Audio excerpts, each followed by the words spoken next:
Good morning. What's up? And it's Louis Say Rich Legs Media.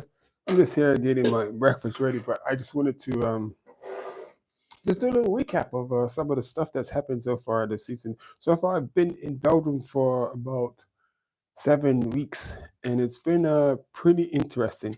So we did our first race outside of Belgium.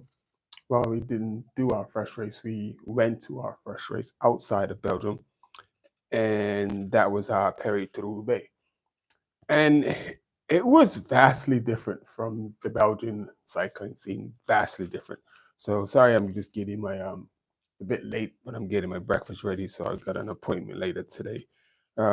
Yeah, the cycling scene is vastly different from like the French, the way they run their races and the way the Belgians run their races. Um, it feels it feels like more important in Belgium. It feels bigger. Um, like it just feels different. The whole build up from Kern, Brussels, Kern, Omloop, and right up until Flanders was massive. Flanders was massive. Um, I think I'm gonna say because Flanders is a monument and so is Roubaix, but I think Roubaix in the world's eyes is a bigger race, but the Flanders, the way they do Flanders, it's much the okay. Oh, it was just like the size of the event, the preparation, the presentation from the start to the finish. It was massive. It was almost a kilometer. Like, you have the red carpet, like you go to the Hollywood, the whatever, and you have the red carpet. Well, it was almost a kilometer of carpet, like yellow carpet, leading up to the stage for Flanders. In Roubaix, it was a little stage. There wasn't much. There wasn't much. Like I was in Champagne, and I was really surprised at the size of the presentation for the riders for such a humongous event. And to like just compare it to Flanders and Roubaix, it's just two completely different worlds. The amount of people that were at Roubaix was a lot of people. There were thousands of people, but the amount of people that were at Flanders, man. When I got to Flanders, when I got to the start, I was like in awe because I couldn't believe the size of the area of the presentation, the stage, and everything. But then even when they got to the finish, so I went to the Koppenberg, stood on the Koppenberg. You could check that video out. I have the video of the Koppenberg, and I did a little something different with the Koppenberg. When I recorded it, I actually put the times up so you can see the time between Matthew Van Der Poel and then the actual to last rider. So whoever your favorite rider was, Mats Peterson, Niels Pollitt, uh, uh, Biniam Gourmet, so many riders. Whoever your favorite rider was, you can see how far behind they were just on the Koppenberg.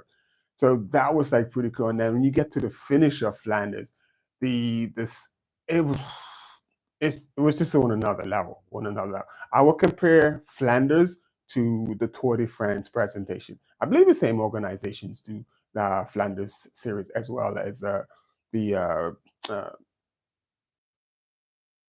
Tour de France.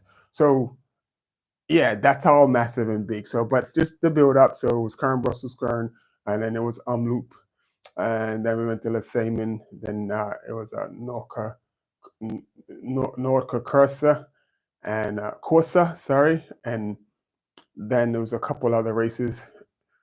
And each race got bigger and bigger and vastly like more interesting. And then like because the earlier races, I actually had access to the riders. I could go to the riders, talk to the riders, ask them. You could see on my shorts, I got a lot of little, things were asking the riders how do they feel, like just saying the name and how they feel today. So that's in my shorts. But as the races got bigger, the access was like got limited to none. At Flanders, I had no access because I'm still waiting on my press pass card, which I should have shortly. So I'm gonna so next year it's going to be vastly different, and it'll be a different perspective. So this year was a perspective of more of a spectator. Next year will be as it says, the Rich Legs Media, so it'll be more of a a media presence behind the scenes. I may not get, to like talk to and interview the writers that I want to interview, but I will, be there a whole lot closer. When people are having the conversation, I can be close enough to actually, just stick my microphone in there and get those interviews. So that's what I'm looking forward to for next show, or maybe even later this year. So the other interesting thing are the junior races that they have. So they have like the 19th is Flanders juniors race, and there's a couple junior riders that I know that I wish I could get them here. So I was trying to raise money for them to, but that's not going too well. But I'm still gonna keep out hope that I can possibly raise money. But definitely next year we will have them here for next year. There's a couple juniors. So you have Kern Brussels. Kern has a juniors race, and I did a little video with the well, a picture. I didn't do a video. I got a picture with the winner of like he's Belgium of the Kern Brussels Kern race, and that's the race that Walt Van Aert won. And that we're going to talk about that too, Walt Van Aert and all the injuries. So yeah, so the juniors races are big. So I'm hoping to get some. I'm not hoping. I'm going to get in place where I get some juniors up here that want to race. So like a young man named Sandy Sidwell, he's like interested in racing. But he Sandy, if you see this, he sort of like, I'm gonna say this.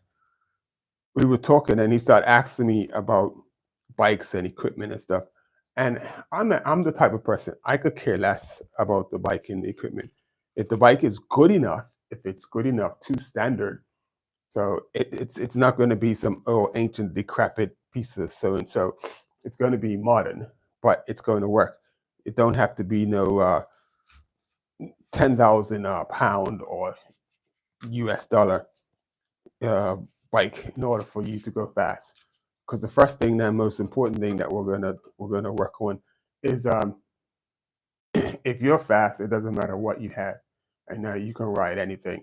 So I did the 19 sectors of the Paris-Roubaix on my 2013 Ridley on 25 millimeter tires. So mind you, must I say, my body took a beating. My body took a beating, but I immensely enjoyed that. I mean, I guess that was like a lifetime of waiting to get to do that, because I've been watching Paris Roubaix since what since the 80s maybe, about that. So if you're wondering, I'm 54 years old. I'll be 55 this year. Yes, I'm 54 years old, and I'll be 55 this year. So sorry. This is chat viewing options. Live chat messages are all messages are visible. Okay, so yeah, so I have a little bit of a goal. I'm actually going to try and go for some of the KOMs. I personally think I can get fit enough. I may not take no KOMs, but I'm gonna get damn close. I'm gonna get damn close. I'm gonna show you. My main goal is to just show people that you don't have to have the latest and high tech equipment to go fast. So, like, the high tech equipment only goes fast. That's how I wanted to say. The high tech equipment only goes fast if you're fast. That's what I wanted to say. That's that's going to be my thing. I'm going to put that up all over Facebook. The high tech equipment only goes fast if you're fast. The high tech equipment doesn't make you fast. So people like, oh my goodness, I know I'm going to get some stuff for that, and people's going to be like, yeah, but this and that. I don't give a crap what anybody says. I'm going to say it again, the high tech equipment is only fast if you are fast. And I want people to hear that, hear it, and hear it good. Repeat that and go and tell it amongst your ride buddies. So this has been Ines Louis, Say With Your Legs Media. I appreciate you. I'm getting my oatmeal ready, because because we did a 4 a.m. ride yesterday, and we got all of the rain and the wind, and they had what they call a yellow warning. like for the wind here, so which is pretty serious. The wind was pushing me sideways yesterday. So today the wind is pretty docile compared to yesterday. And we're gonna go to our appointment, and then we're gonna do a late evening ride. So and the temperatures is gonna be pretty nice. And yeah, so it should be. And what the bike path that I will take, I tend to see a lot of junior riders training on there. So I'll probably just capture some video on that of the riders and stuff. So I'm gonna finish getting my oatmeal ready. I want everyone out there to enjoy the day, have a good day. And if you tuned in, thank you for tuning in. And yeah, put this thing on, get the water hot. So what I do, I make my oatmeal. I cook the apples down a little bit, add some raisins, some peanut butter, and oatmeal.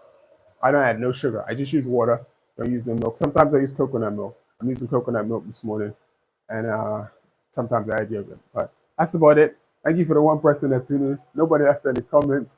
That's cool. And I will catch you guys later. Peace out. Thank you for tuning in. Make sure you hit the like button. Please subscribe to the channel. We got so much more because we got Amstel Gold on Sunday. I forgot to mention that Amstel Gold is on Sunday, and things go as planned. We should be at Amstel Gold. I'm going to try to be nice and early. I want to talk to the Unibet team. What is his name? Tatamus. I want to talk to Tatamus. He's the owner of the team, and I may get to talk to. I want to talk to the guy from Q35 that finished last as well. Who else? And Mikos from Intermarché. I know Benny's the big star, but Mikos finished top 10. That was pretty good. So hopefully I get to talk to Mikos on Sunday as well. Anyway, peace out, people. Enjoy your day. Remember, hit the like button, subscribe to the channel. You know how we do. Get a good breakfast. I'm about to get a good breakfast. Eat apples, and water, 2 raisins. Yeah. Anyway, have a good day, people.